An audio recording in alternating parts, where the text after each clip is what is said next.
Сәлем достар, менің есімім Әселхан, менің каналыма қош келдіңіздер. Біз сіздермен бүгін осындай трикотаж жібінен корзина тоқып үйренетін боламыз. Бізде тоқылу үлгісі өте оңай, бір тоқығаннан тоқып кететін боласыздар. Бұл корзинаны үйде кез келген заттарды салуға пайдалануға болады. Мысал ретінде осындай жуынатын заттарыңызды салып қойсаңыздар, үйде шашылмай біркелкі жинақы болып тұрады. Немесе үйде кішкентай бөпелеріңіз болса, бөпелеріңіздің осындай жүргектерін жинап қойсаңыздар болады. Бізге корзина тоқу үшін осындай трикотажды жіп қажет. Менде осындай түсте, және де осындай түсте мен 3 түрлі түсті пайдаланып тоқитын боламын қазір. Сіздер өздеріңіздің қалаған кез келген түсте жіптеріңізді ала аласыздар, түстерін. Және де бізге корзина тоқу үшін ілмек қажет. Менде ілмек номері 8. Және де қайшы. Корзинаның астына осындай мен дайын ағаштан жасалған тақтайша пайдаланамын. Негізі тақтайшаның орнына осындай жіптен де тоқуға болады, бірақ осы өте ыңғайлы. Ендеше біз корзинамызды тоқып бастаймыз. Корзинамызды бастаймас бұрын біз жібімізді осылай өздігінен қолымызды ішіне кіргізіп, айналдырып босатып аламыз. Егер біз осылай босатып алмасақ, жібіміз айналып өзінің формасына әдемі болып шықпай қалады. Өзіңізге керек көлемде осылай көп етіп тарқатып аламыз. Және де жіпті тарқатып болғаннан кейін осылай етіп жіптеріңізді бір рет тартып шығыңыздар. Бұл бізде корзинамыздың формасын жақсы қатты болып ұстау үшін өте маңызды.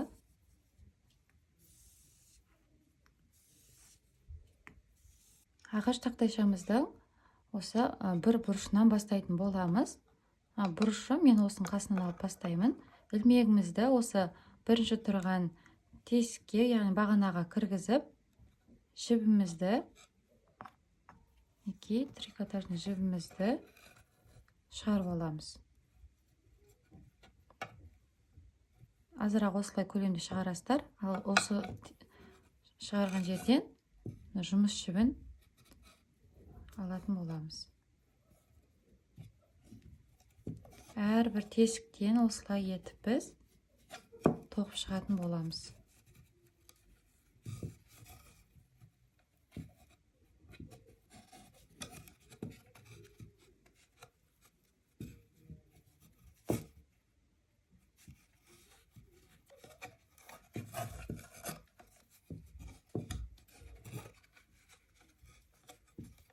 Бұрышына келдім.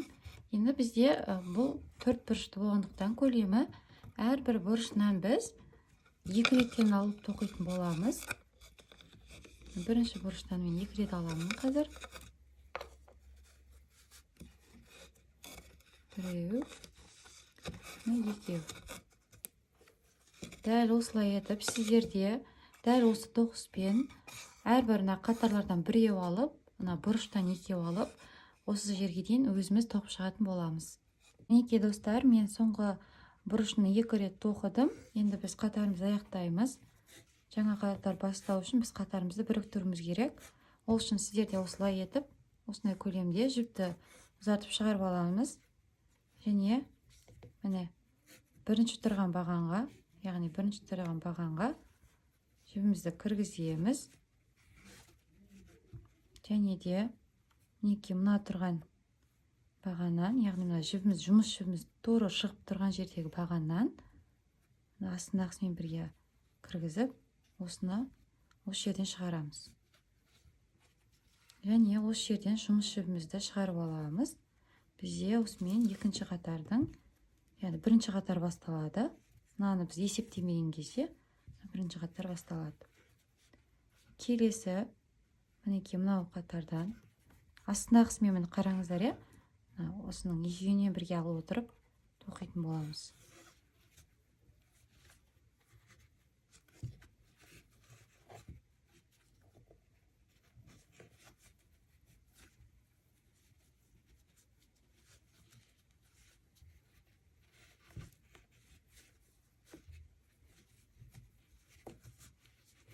тоқылу өте оңай. Тоқып шығамыз. Бір айта кететін нәрсе, мына жіпті қараңыздар, мына жақтан шығаратын кезде мынаны осылай теріс бетіне шығарып алып, мына жаққа теріс қарап шығарған кезде, алған кезде біздің мына жібіміз оң бетімен түсетін болады. Сонда біздің қазір корзинамыз біткен кезде оң бетімен түсіп, әдемі болып шығатын болады.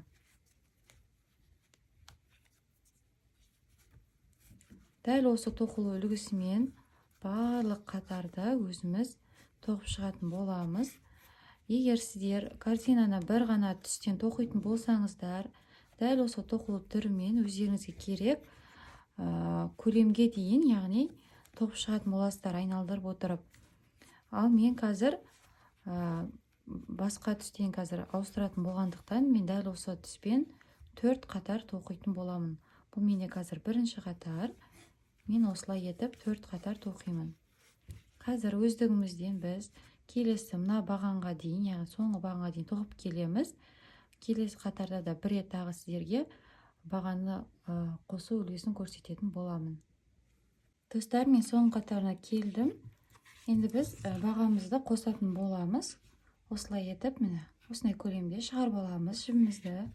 Және де мына тұрған бірінші бағаннан осыны шығарып аламыз, кіргіземіз астынан тартып. Мінекей мынау тұрған, яғни біздің бірінші жұмыс жібі шығып тұрған бағаның астынан шығаратын боламыз осыны. Шығарып, жұмыс жібімізді өткіземіз. Бізде екінші қатар осымен басталады. Дәл осылай етіп, мен қазір 4 қатар тоқып шығатын боламын. Сіздер де өздеріңізге керек қатарда осылай тоқып шығасыздар. Мен қазір 4 қатардан кейін сіздерге жаңа жіпті қалай қосу керектігін көрсететін боламын.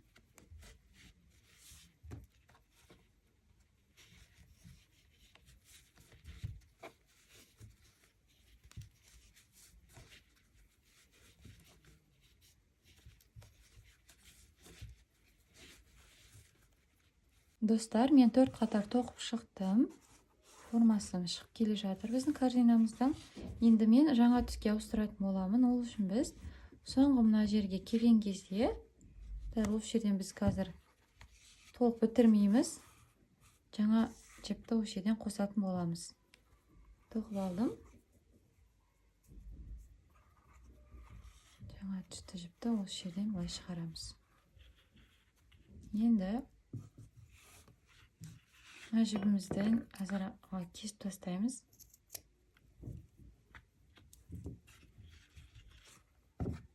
Мына жіпті әр қатарда алдындары қалай қосқан болсақ, бұл қатарды да дәл осылай осы жіппен қосатын боламыз.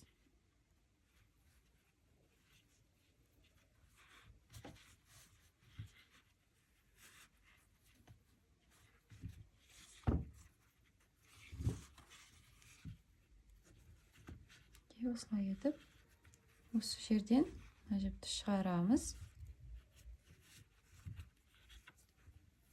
Осымен біздің жаңа қатар осы түсті жіппен басталады. Дәл осы түспен тағы да 4 қатар тоқып шығамын. Одан кейін тағы да мен ақ түске ауыстыратын боламын. Сіздер егер басқа түске ауыстыратын болсаңыздар, дәл жаңа осымен көрсеткенде ауыстырып, өздеріңізге керек көлемге дейін тоқып алып шығатын боламыз. Соңғы қатарға келгенде, яғни соңғы бітіру жолын сіздерге тағы да көрсететін боламын.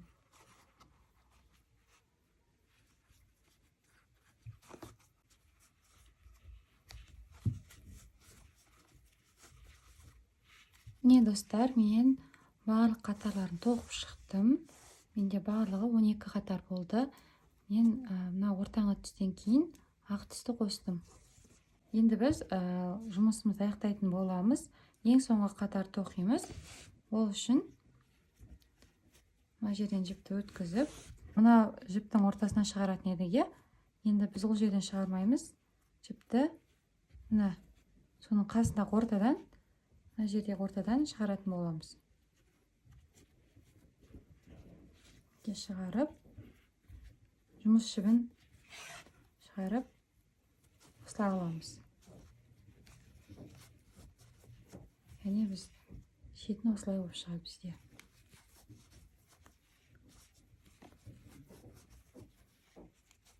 Осылай етіп біз соңғы қатарға дейін өзіміз тоқып келетін боламыз.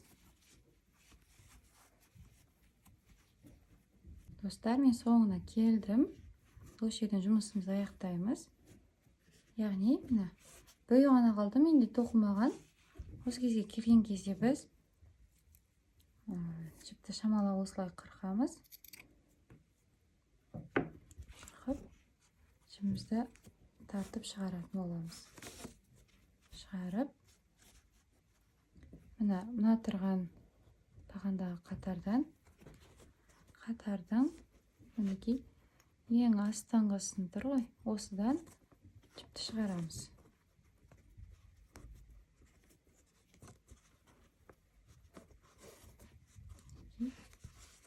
Шығардым. Енді мына бағанның үстінен шығаратын боламыз. Үстіңгі жіптің астынан алып, осында мыналар секілді болып шықты. Енді осыны мына жақтағы жұмыстың астынан шығарып жасыратын боламыз. Мен алдындағы жіптердің барлығын жасап шықтым, яғни әр жіпті өзінің түстеріне жасыратын боламыз. Мысалы, бізде қазір мен ақ түсті осы астындағы жіптерден алып отырып, жасырып, қалған керек емес бөлігін қайшымен қырып тастайтын боламын.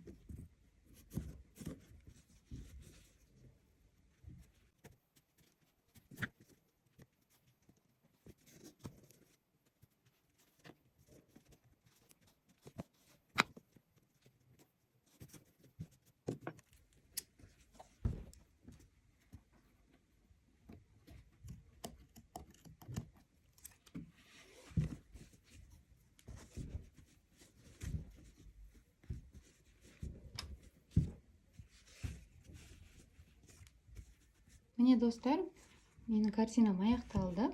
Өте әдемі болып шықты. Жіптерді аяқтап болғаннан кейін үтікпен бір рет парымен, яғни үстіне орамал төсеп, бір рет үтіктеп шықсаңыздар, сіздердің картиналарыңыз өзінің формасын жақсылап қатты болып шығатын болады. Видео ұнаса лайк басып пікір қалдыруды ұмытпаңыздар. Менімен болғандарыңыз үшін рахмет.